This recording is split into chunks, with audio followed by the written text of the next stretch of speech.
इस तरह से 1949 के अधिनियम के अनुसार बोध गया के मंदिर में 4 बौद्ध और 5 गैर बौद्धों को शामिल किया गया। जिस तरह से कहते हैं कि चर्च का मालिक ईसाई होता है, मस्जिद का मालिक मुस्लिम होता है, क्या बोलते गुरुद्वारे का मालिक सिख होता है। तो इस तरह का इसको आप कैसे देखते हैं? पहली बात तो है कि हम लोग बुद्ध के बारे में जाने कि बुद्ध क्या चाहते थे, और ये जो बुद्ध मंदिर में ब्राह्मण लोग रहना चाहते हैं, इसके पीछे उनका क्या उद्देश्य है, समझ गए? अगर इस बात को नहीं समझेंगे तो उनके हम चाल को नहीं समझ पाएंगे। जिस तरह से पुष्यमित्र शुंग ने राजा विद्रथ को हत्या किया, बौद्धिस्ट को, और ये बुद्ध के मंदिर में रहना चाहते हैं, तो इनको तो खुद सोचना चाहिए कि मंदिर में हम नहीं रहने दे रहे हैं बौद्धिस्टों को, तो फिर बुद्ध के मंदिर में ब्राह्मण क्यों रहेंगे? ब्राह्मण की एक भी नहीं रहना चाहिए। चाहे कौन संशोधन, गलत बात है कि ये हस्तक्षेप करते हैं, उसमें दखलंदाजी करते हैं, उसमें हिस्सेदारी रखते हैं, नहीं रहना चाहिए। इसलिए कि उनका एकदम उन्हीं के खिलाफ इन्होंने पैदा ही लिया।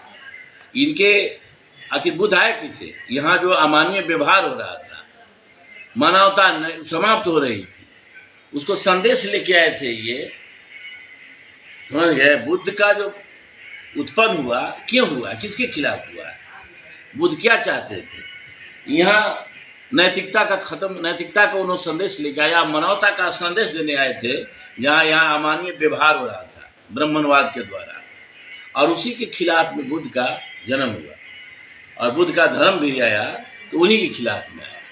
फिर उन्हीं के यहाँ ये रहना क्यों चाहते हैं? इनका रहने का मकसद सिर्फ है कि कहीं भी हम स्वतंत्र रूप से इन लोग को राजनीति अपने बुद्ध को राजनीति को नहीं करने दें। बुद्ध मंदिर में हमारा हस्तक्षेप रहेगा, लेकिन अपने मंदिर में बुद्ध को नहीं रखने दें, बौद्धिस्ट को नहीं रखने दें। इनका नियत शुरू से ही खराब है, और इसको उनका नवा अवतार भी मान लेते हैं। तो जैसे ये लोग बड़ी चालाक होते हैं, लेकिन धूर्त लोग हैं, जब आप स्थापित हो जाते हैं तब उसको इस्तेमाल मान जाते हैं कि उसी का अवतार ये भी है, अपना पूर्वज बताने लगते हैं। सच्चाई है कि भारत में ब्राह्मण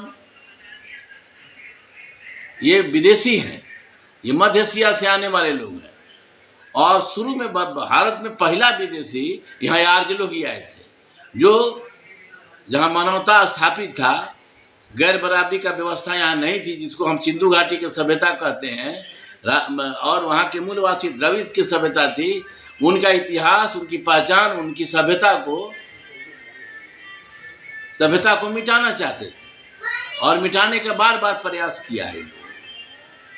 और सारी शक्ति, यानी बौद्धिक शक्ति, राजनीतिक शक्ति और आर्थिक शक्ति पर एक कब्जा कायम रखना चाहते हैं, और जैसे ही आप उसके खिलाफ होकर स्थापित हो जाते हैं तो फिर आपको इस्तेमाल करने लगते हैं।